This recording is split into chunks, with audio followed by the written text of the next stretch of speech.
NFC かざして横から挟み込む、ペタッと貼り付け、いくらでも回すことが手ブレ補正性能をチェックしていきましょう。どうもこんにちは、まみよしです。最近のスマートフォンめちゃめちゃカメラの画質が良くなって、カメラを買わずにスマホだけで撮影してる人かなり多いと思います。ということで今回はこちら、最新のスマホジンバル、インスタ360のフロー2 Pro と DJI の Osmo Mobile 7P、この定番の2機種比べてみて実際にどっちを買うべきなのか、どっちがおすすめなのか、比較レビューしていきます。ということで早速やっていきましょう。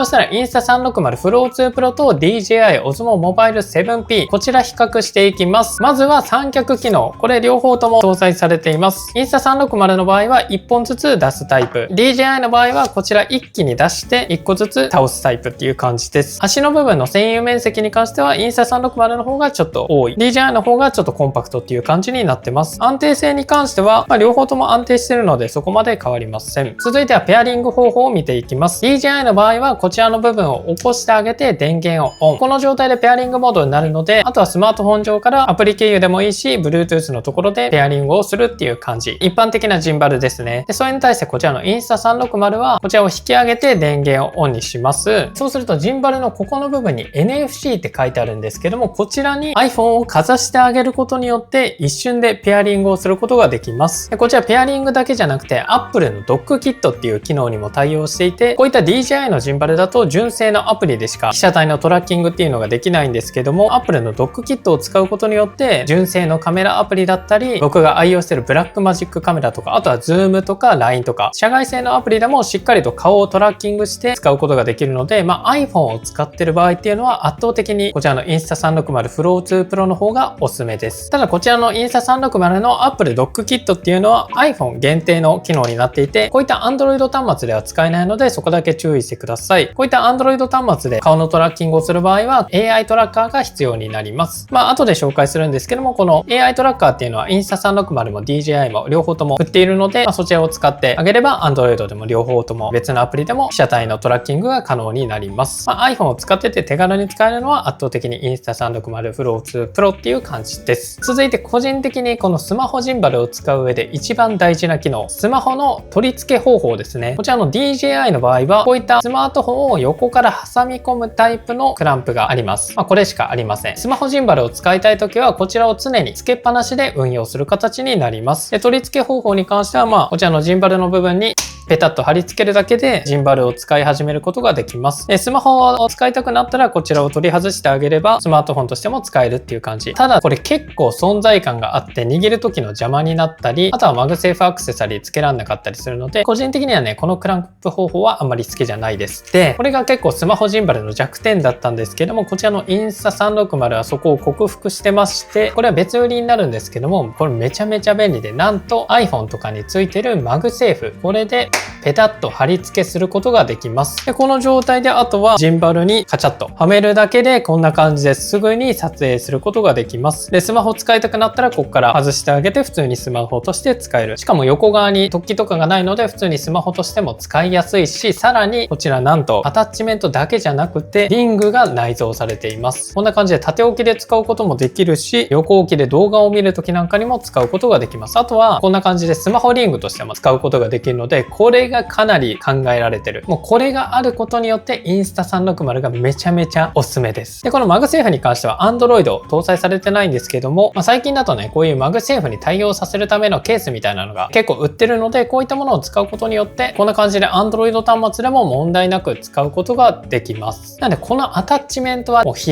須級になっています。ただスマホを常につけっぱなしっていうんだったら DJI でもいいかもという感じですね。なので使い始めやすいのは断然こっちのインスタ360っていう感じです。続いてはダイヤルとか見ていきます。まずは DJI。こちらにジョイスティックがついていて方向を切り替えることができて、こちらはスマートフォン縦向きか横向きかの切り替えで、あとは録画ボタンとか、あとはモード切り替えですね。長押しで電源のオンオフもできます。で、あとは側面にはこちらダイヤルがあって、こちらでズームができます。で、あとこちらボタンを押すこともできますね。で、後ろここのボタンを押すことによって中心に戻したりすることができるっていう感じ。縦横の切り替えはこんな感じでかなり早くできるし、かなりり滑らかに操作をすることができます。続いてインスタ360に関しては、まず一番下のボタン、こちらを1回押すことによってモードの切り替え、フォローモード、パンフォーカスモード、FPV モード。で、これ2回ダブルタップで前の方に戻れます。で、こちら長押しで電源のオンオフ。で、そしてこちら録画ボタンに、こちら C っていうのは一周回るモードですね。で、あとこちらのボタンダブルクリックすることによって縦横を切り替えることができます。で、ズームに関してはこちらの横のダイヤルを回すことによってズームができます。ズームイン、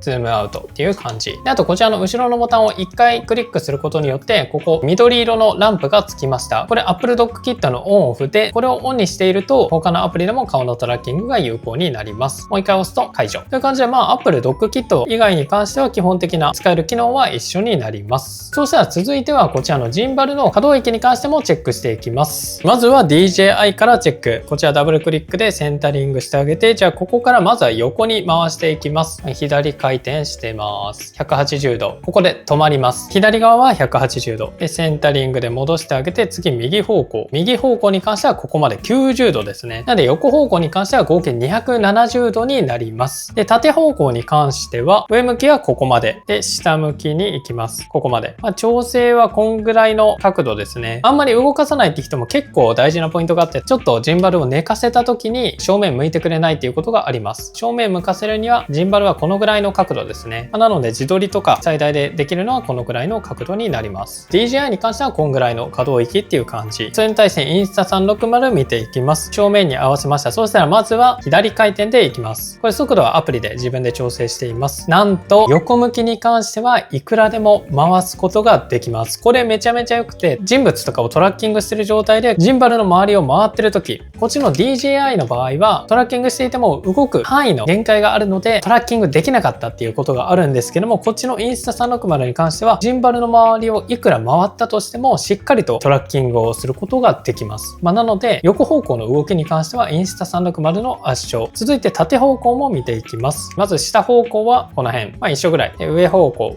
こっちの方がちょっと角度はあるかなって思うんですけど、基本的には一緒ぐらいですね。なので縦方向に関しては一緒。水平を取れる最大がこのぐらいですね。で、こちらのジンバル両方とも自撮り棒機能がありまして、このぐらい伸びます。ジンバルの伸びに関しては DJI の方がちょっと長いかな。3、4センチ DJI の方が長い感じです。被写体追跡に関してもこれ結構違ってまして、僕の家は飼ってないんですけども、犬とか猫を飼ってる場合っていうのはこっちの DJI 認識できません。で、それに対してこっちのインスタ360 Flow 2 Pro に関しては AI トラッカーでしっかりと追跡することができるようになっています。なので動物とかを撮りたいっていう場合はインスタ360の方がいいですね。そうしたらこちらの2つ、本体自体の機能は大体分かったので、アプリの違いについて見ていきましょう。まずアプリで違うのがですね、こちら DJI の場合は最大8倍までのズーム、インスタ360に関しては最大15倍までズームすることができます。しかもアクティブズームトラッキングっていうのを搭載していまして、被写体が離れると自動的にズームしてくれる、被写体が近づいてくると自動的にズームアウトしてくれるっていう機能があるので、この機能がねまたかなり便利なんですよね。これ他のジンバルではない機能なので、こういった点もインスタ360の嬉しいポイントです。で、あとはね、複数人のトラッキング、 DJI は1人までしかトラッキングできないのに対してインスタ360は複数人トラッキングができます。こんな感じで2人を選択してあげると2人を自動的にフレームの真ん中に入れてくれるので、複数人で Vlog を撮るときとかっていうのはこっちのインスタ360の方がメリットになると思います。1人で撮る分には両方とも変わりません。で、あとはね、こういったスマートフォンで自撮りをする場合っていうのはできるだけ画質がいい外カメで自撮りしたいと思うんですけども、そういう時は自分がどう映ってるのかわかんないんですよね。ただこちらのインスタ360には後ろの部分にミラーが搭載されています。これによってこんな感じで自分を見ながら綺麗なアウトカメラで自撮りができるので、こういったね細かい部分も結構嬉しいポイントになってます。アウトカメラで自撮りしたい人はこちらぜひ使ってみてください。続いて AI トラッカーに関しては DJI の場合はこちらのクランプの横に AI トラッカーをつける形になります。磁石でペタッと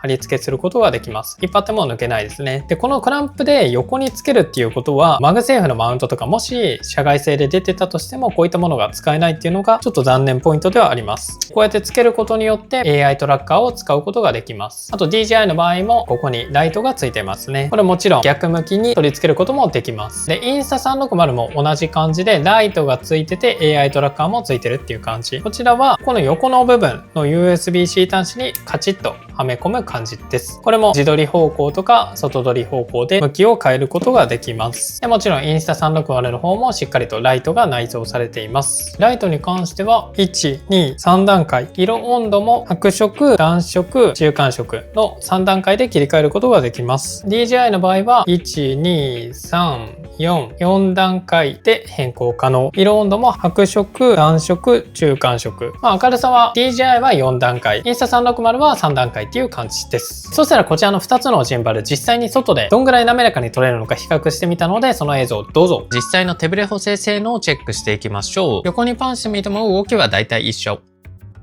今歩いてる状態で走ってみるとこんな感じ。両方とも手ブレ補正しっかり効いてて、特に映像は変わんないような印象です。続いては画面収録でトラッキングの精度を比較していきます。両方ともどんどん離れていってるんですけども、両方ともしっかり顔を追跡してくれてます。これ10メートルぐらい離れてるんですけども、両方とも認識してますね。ただ DJI の方は×のボタンが一瞬おかしくなる時があるので、そういう意味ではインスタ360の方がもしかしたら精度はいいのかもしれません。でも基本的には大体一緒です。